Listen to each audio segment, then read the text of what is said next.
It's time for the Pat and Patty Show, starring Patty Smith and Pat Hughes. Welcome to the Pat and Patty Show, and you're Patty Smith. Oh yes, Yeah, my last name is Smith. And I'm Pat Hughes, and we're sitting here, and take us to this camera, or whichever camera we need to go to. You had your feelings hurt. Well, did you not? I had my feelings hurt. I don't wear no pink panties. I know. Well, no, I didn't really have my feelings hurt. I was excited to know that I was a lesbian, cocksucking whore, whatever. I forget. But isn't lesbian and cocksucking like the opposite of each other? I really was so confused by that. Well, let's put it this way: you can't account for taste, and we'll probably have to go to bleep bleep or cock-a-doodle-doo. Well, but the interesting thing about that whole event was that when we were talking about the chicken, in my mind, the word that I was searching for was rooster. I could see the rooster. I could see a picture of a rooster in my head, but I could not get that word to come out my voice. And suddenly I saw the cock comb on top of his head, and I said cock, and I knew it was kind of a racy word, so I tried to make light of it. But for some reason, there's one really twisted and sick individual that watched it that decided that of the 9 definitions of the word cock in the dictionary, being the gamecock, the different definitions, the rooster, whatever, the very last one was the one he went for. Interesting how that sick and twisted mind devolved to the lowest common denominator. Well, I think that he does protest too much type of situation. Apparently, that was on his mind. That's what I think. I think you accuse, when you have no factual information and you accuse others of something, it's because that's something you do, so you just assume everybody does. But I mean, the thought of me, I was excited though to think that I was because in reality, I'm a born-again virgin here in Paulding County, and I'm telling you that if every man in the world was like that guy, I would definitely decide to go for lesbianism. I understand. Well, we actually had some news this past week. The one that kind of was amazing to me was the idea that we were going to, we had 32 deaths. 32 people died of drug overdose. I read that. Including heroin. I mean, actually I kind of created a piece. I know that you've not seen it yet, but it was called "This Ain't Mayberry No More." It hadn't been for a long time. Well, that's probably true, but let's take a look at that. Okay. Last week, Sheriff Gullidge wrote an open letter to the citizens of Paulding County, pointing to as many as 32 deaths directly attributable to opiate overdoses from both prescription drugs and heroin. Hi, Barn. How's the fishing? Fine. How's everything around here? Busy. Busy doing what? All different things. Well, what? Oh, phone, the mail, filing, cleaning up, the phone, taking out the trash. Seems like that trash gets heavier every week. You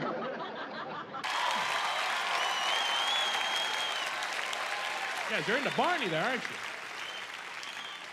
Tell me he wasn't wired on some sort of drug, was it? Yeah, we're going to Mount Pilot do some cocaine. Then we'll come down and smoke some opie.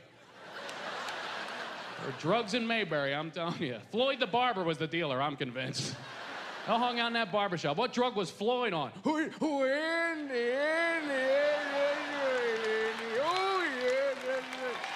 Here, try some of this, Andy. I'm toasted, Andy. Paulding County ain't Mayberry no more. These deaths came to teens, folks in their 20s, 30s, 40s, and older. It is, in the words of the sheriff, a serious problem. But there is help. I think that we have a lot of good efforts going on in Paulding County. We've got this effort, and this effort, and this effort, and this effort, and I don't think that we're at odds with each other. I just think we don't know about each other, And instead of being disjointed, we need to be like this. We need to be working together. And I think that's the thing that you're planning, the Jubilee that you're planning. What's the date of it again? May the 9th. May the 9th. Every effort in Paulding County needs to be at that. Amen. Together. We Amen. all need to be there. Now, talk to me. How are you all feeling? We need to get the sheriff, the DAs, the lawyers. We need to change our heart to, instead of catching them, locking them up, letting them out, catching them, locking them up, letting them out. We need to give them an opportunity to get clean and sober. I know that everybody out there on drugs, some of them made a choice to go get on drugs. Some of them didn't. Today, the doctors are giving out 2 powerful pain pills, and they're getting hooked on it. And then their body's getting physically addicted to the point where they have to go and get the heroin. Well, they don't have to, they got a choice. Well, until you've been hooked on Roxycontins or heroin, then don't say that. Paulding County is in a desperate need. We have tried a few years ago to try to locate a home over here. And to be quite honest, I was told I'd have a better chance of hitting the lottery. So we need to change everything from the get-go to where we want to help. I've been hearing that people are trying to get help and there's no help. Free. But the first things first, we got to be able to give them an opportunity. Drug court, or at least the DAs would talk to us about the people that they think needs help, or crying for help, or screaming for help. So we could go step in and say, all right, Your Honor, I know they got jammed up with a bunch of drugs, but can we give Jesus a try? Everything you've done over the past, back and forth, back and forth, back and forth, and I'm not knocking the county, I'm not knocking how it's doing, I'm just saying it's time to make a change. Paulding County is suffering badly, and I don't believe that there's not enough help. A few Celebrate Recoveries and the AA meetings and all that, you know, I'm not saying, you know, that's a lot of times it takes more than that. It takes a place for them to go, get away from the stuff, learn them how to live, learn them how to, a lot of them don't know the Lord Jesus Christ as a personal Savior, but it's going to take, we just keep sending them to jail, and they know when they get out of jail, they come back, all they got to come back to is what they've always known. And if we don't make a change, nothing's going to change, and they're going to continue to die. I preached a funeral in December of a 41-year-old. I preached a funeral of a 47-year-old in January. I think the statistics are 19 died on that heroin in Paulding County. These teenagers are dying on Paulding County. One of the boys that died, his graduating school class, I think there's been 21 died. He was 22 years old. So Devil's got 21 of them. Well, they shouldn't do it. Well, no, they shouldn't. They should go to church and they should do this. Yeah, but they didn't. So now we're stuck with what we're going to do.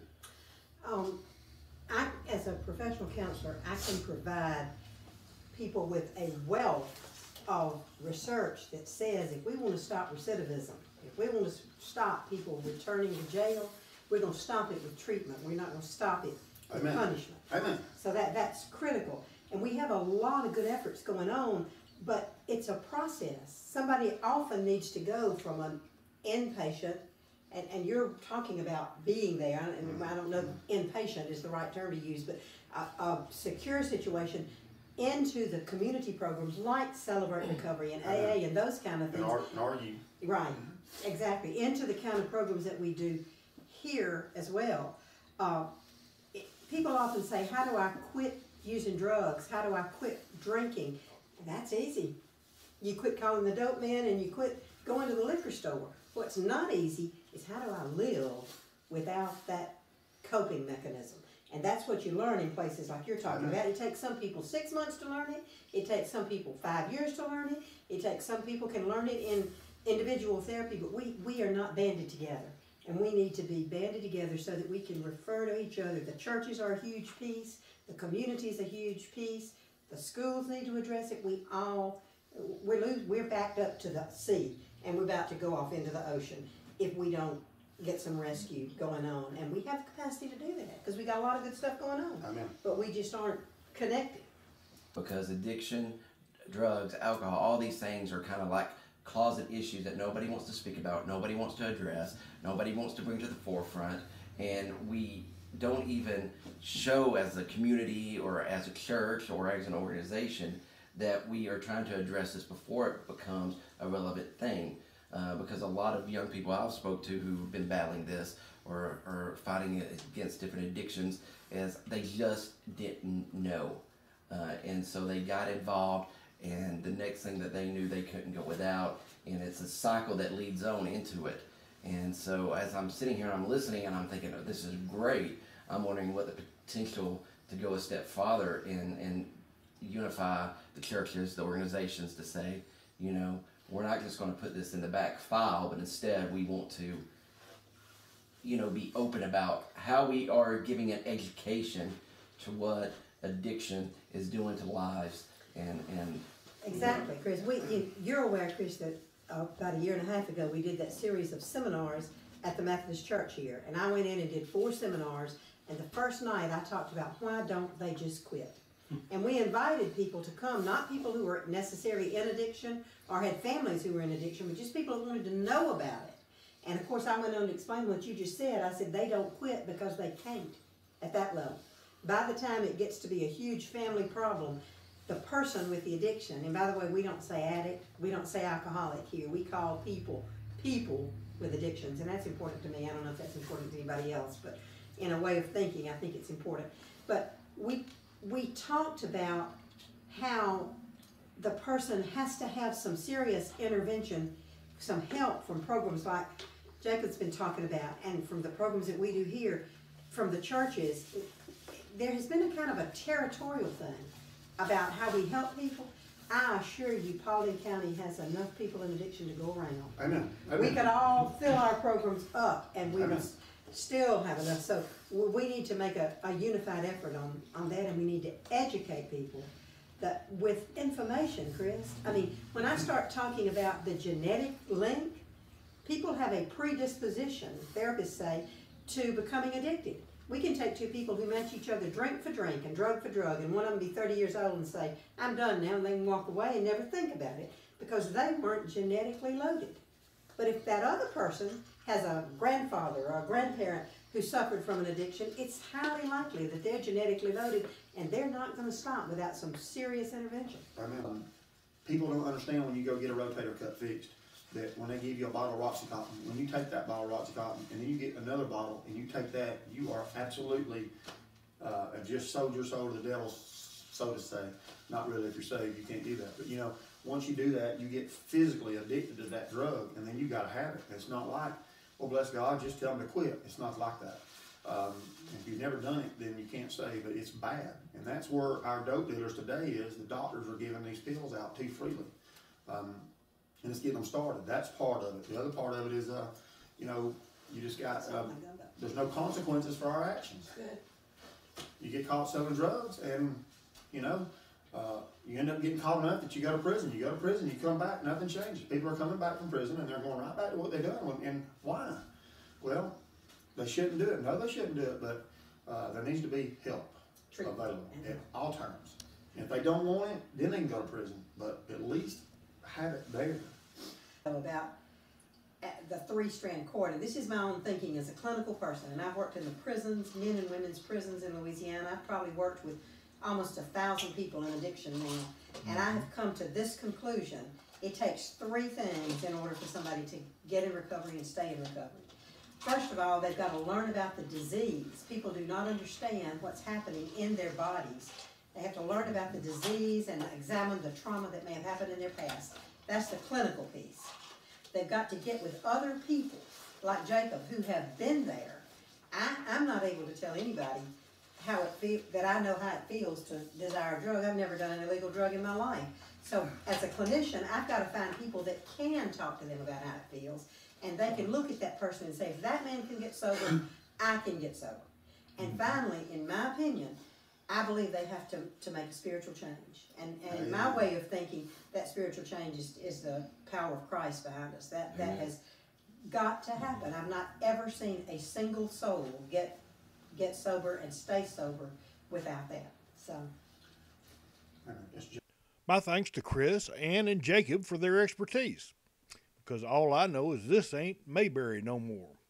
Back to the Pat and Patty Show. That was sobering. I'm telling you, Pat, it's scary, really. Yeah, the one thing that I do note is I've got a new neighbor here at Paulding.com's office, which is Ann Pennebaker, and she is You ever heard of Angola Prison in Louisiana? It's kind of like on the list of prisons that you don't want to go to. Okay. Like number 2 or 3, maybe even number 1. All of them are number 1 on my list. Well, I can appreciate that, but I mean, even amongst the people that are aficionados of prison, this one is the one that they want to avoid. Okay. She was a counselor and whatever, and has shown some because of the number of people that are incarcerated because of drugs and abuse. She is actually the story she tells is that she had an awakening, and basically God told her to come to Georgia, and she didn't know what for, and ended up marrying George, and George is helping her help people. Really? Yeah, out of the over drug addiction. Yeah. She actually treats people for free. Oh wow, that is so great. If they've got the thing, and treats families and the whole bit. I also saw. I actually sat down with them, and part of the video you probably saw had some of that material in it. Well, that's great. intend on doing we need some more people like her. You know, the fact that I think one of the real key things that we're looking at in this, though, is the fact that Paulding County needs to get with the times. Oh, no kidding. Because really, there are elements like drug courts. I've read a lot about that those. We don't have. I know. That they're resisting, as I understand it. Don't want to come into the modern world. I understand, and you know, even halfway houses. Though I took objection to a halfway house ordinance that passed during Jerry Sharon's administration in 2005. I want to say 2006. That basically outlawed any halfway house of any sort, which would include places for kids with autism or disabilities, as because well as we don't want those kind of people in our neighborhood, exactly, right? Yeah, exactly. Yeah. And, even though they are those kind of people. Actually, what 32 deaths in a county this size, considering that most people don't die of this, tells you that it's pretty doggone rampant. In fact, I've had a lot of reports that suggest that it is more rampant and a greater problem than any of us. I'm telling you, Pat, I can't understand the opposition to this drug court. I just can't, because it helps people get off drugs. It helps them turn their lives around. It keeps them out of the for-profit jails, and it keeps families together. Okay, yeah. I mean, you hit it. That seems important to me. What? Sending people to for-profit that's for-profit prisons. Yeah, that's it. That's for-profit. I mean, they won't be happy until we're all in prison. Well, oh well. Oh well. You do have your opinion. Well, I mean, if you make a profit off prisoners, then it seems to me you want more and more and more and more prisoners. Well, that's only the stockholders. The problem is that it's so expensive to do it that way. It's ridiculous. I think we were talking a little bit earlier about homeless people. Of course, we sure don't want them to go to jail. We don't want to help them. We don't want to help them. But they discovered in Salt Lake City, Utah, and in Los Angeles recently. You know, that involved veterans. That was veterans, but that it's cheaper to house these people and give them a good place to stay, even if they're not getting straight, even if they're doing continuing not to be perfect individuals. It lowers crime. Yep. It lowers crime. It helps, it saves money on putting people in jail. It gives them an opportunity to have a life, to earn an income, to buy products, to spend money in the store. To get their heads straight. To be a functioning citizen. People actually care about me. I'm not a lost soul. Yes. I have hope. Actually, that's the name of one of the things that's coming up in May here is hope. And it's a loss of hope, and it's a matter of instilling hope in people. It seems to me, Pat, to be the Christian thing to do. Well, we all understand that the Christian thing to do is not always what happens. No, it usually isn't what happens. In fact, I think we were also on another tangent where we were talking about people talking about our show even. You know, and the fact that why do we do this? Why do we do I mean, why? Why are you doing that? Well, you were the one that's asking them. They know I'm just crazy, and I got this thing and I want to play. I know. You've got this great studio. I wasn't aware there was such a studio in all of Paulding County. Oh, except for the overly priced movie studio.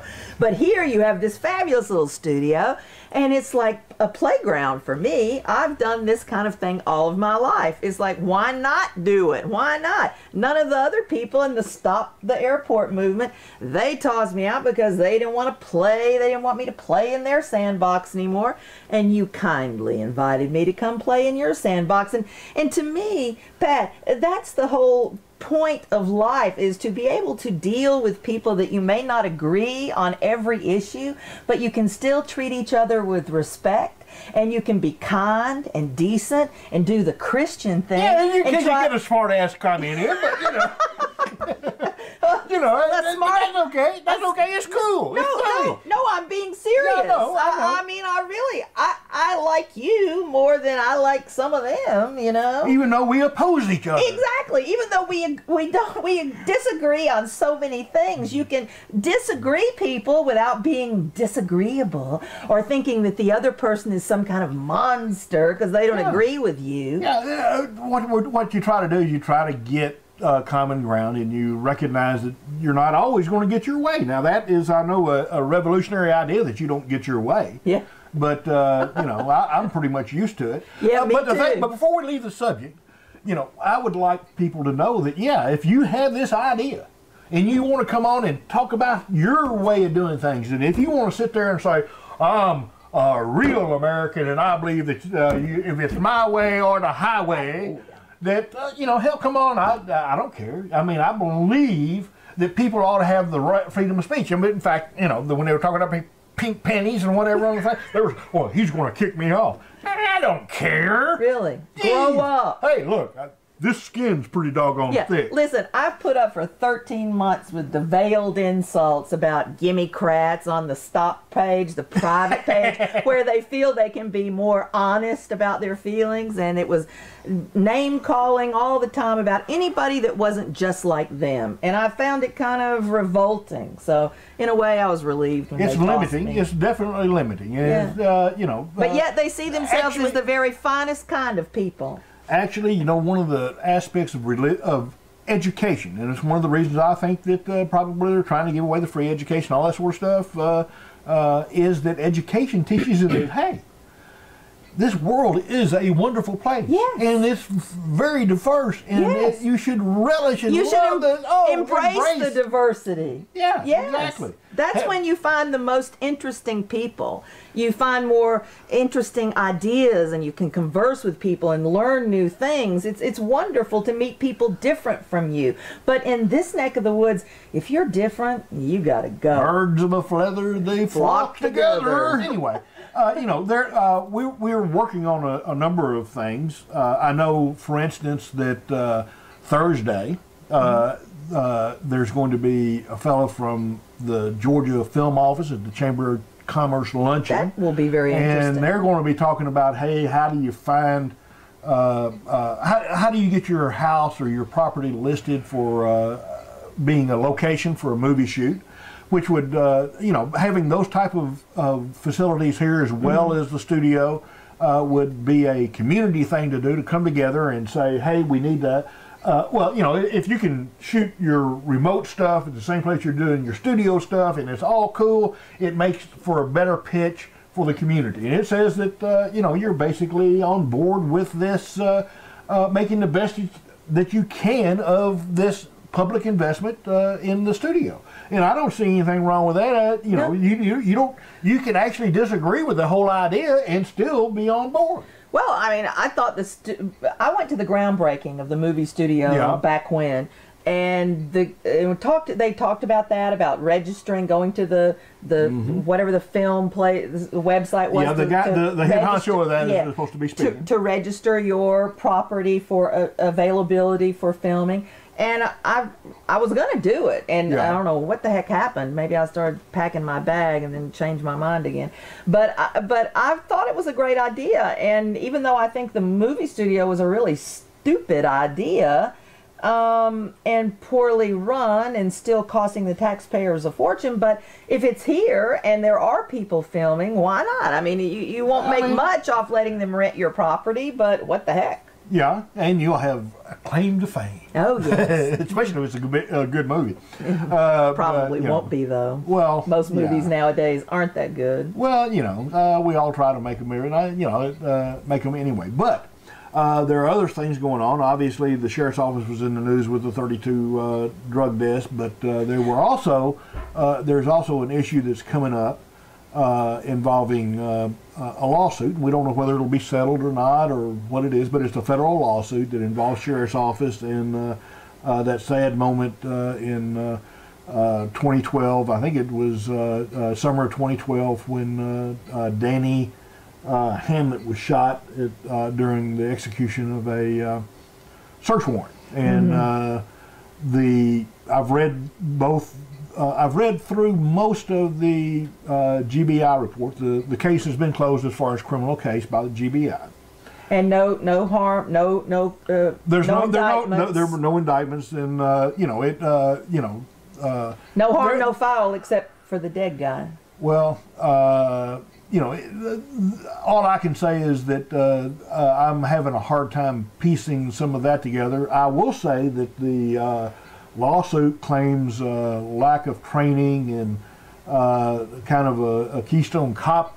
They portray it as a Keystone Cop experience. Oh my God! At the scene where, of course, we know that there were no one with a gun, but basically the first shot resulted in multiple shots, including the fatal shot. And but the man who was shot, who was killed, didn't have a weapon, never fired a shot. He had a bottle of OC.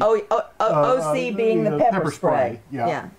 And that can certainly be painful, no doubt about it. But he wasn't but like 5'3". He wasn't a real big guy at all. And he heard somebody coming into his house. I'm telling you, after listening to this story, I'm thinking if anybody breaks into my house in the middle of the night, instead of grabbing the gun and running down the hall to protect myself, I'm just going to lay there and hope it's the cops instead of a robber, Yeah. Because if you come out of your bedroom in the middle of the night with your gun in your hand to protect yourself, you're going to get killed. I don't know. You might drop your drawers, grab your cheeks, and spread it goodbye. And spread it because they would. I mean, you got to.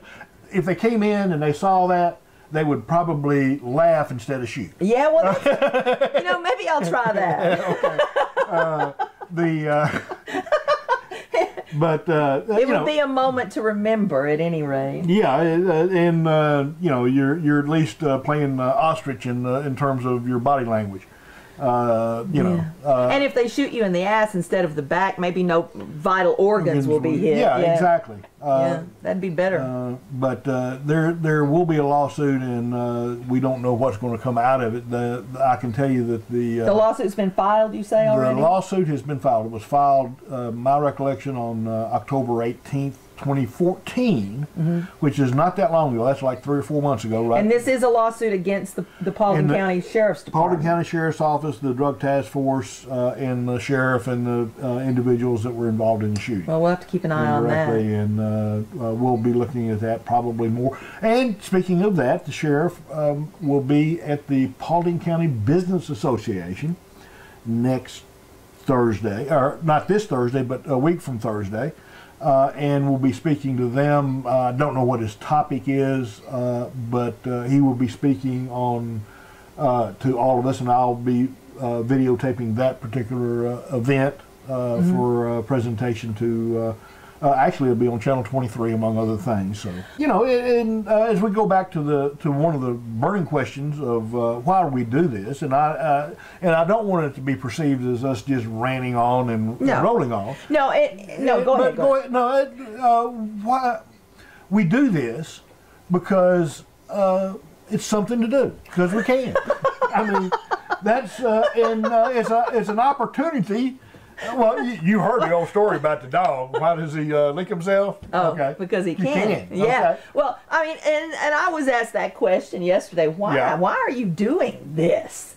And I was like, well, because it's fun. I used to have a cable access show in South Florida where I got to talk about what I wanted to talk about, and I enjoyed doing it. And it's, to me, I wanted that campaign that I got involved with to be something, at least that's what I told Todd when he came and sat at my kitchen table talking me into running against you. I said, Todd, what I think we need to do, since there's no chance I'm going to win, we need to go like a little dog and pony show during the summer months and explain to people about these issues. Go to schools, to senior citizens, to churches, wherever people will gather, and let us talk to them. And let's explain to them what these issues are that are facing the county. I saw it as an opportunity to educate the electorate on the important issues facing us. But that, it didn't work out that way. So to me, that's what this show is about. I mean, the first two shows were... I'm going to say one thing. First of all, it's not about educating them because they're educated people and whatever. It's about talking about it and saying things so that we can... it's okay to talk about some of this stuff. Right. Well, to understand the issues, some people, because there is no local news media except your site and the Dallas New Era, but most, there's also the neighbor and well, of course, I'm sorry, I forgot the neighbor, but there's not any like TV station that you can go and learn about the issues in facing us so much as there was in Atlanta. There's also a thing, and you got to put on a hat, and it doesn't make any difference what kind of hat. I've got some hats here you can wear. I've got a bowler. I've got a what's that thing that's up there? The election hat. Yeah, the election hat. That's like a straw hat. Yeah, okay, a straw hat, and I got another straw hat, and I got a what is that? A sombrero. Yeah, I got another hat in there, but you can bring your own hat, and that's the only thing is you got to wear a hat, and you can come and do whatever editorial you want within 3 minutes. You got a 3-minute limit. I'll videotape you, and I'll put you on the Pat and Patty show as doing the editorial. You can make it a joke. You can make it whatever you want. You can say something serious. Wow. You could be serious if you wanted to. But I find being serious is not what it's cracked up to be. All you want to do is sell your house and go to Tuscany. Yeah. I know. Get out of Dodge. Well, what we got to realize is there's a time to come and a time to go. And what time is it now, Mr. Pat?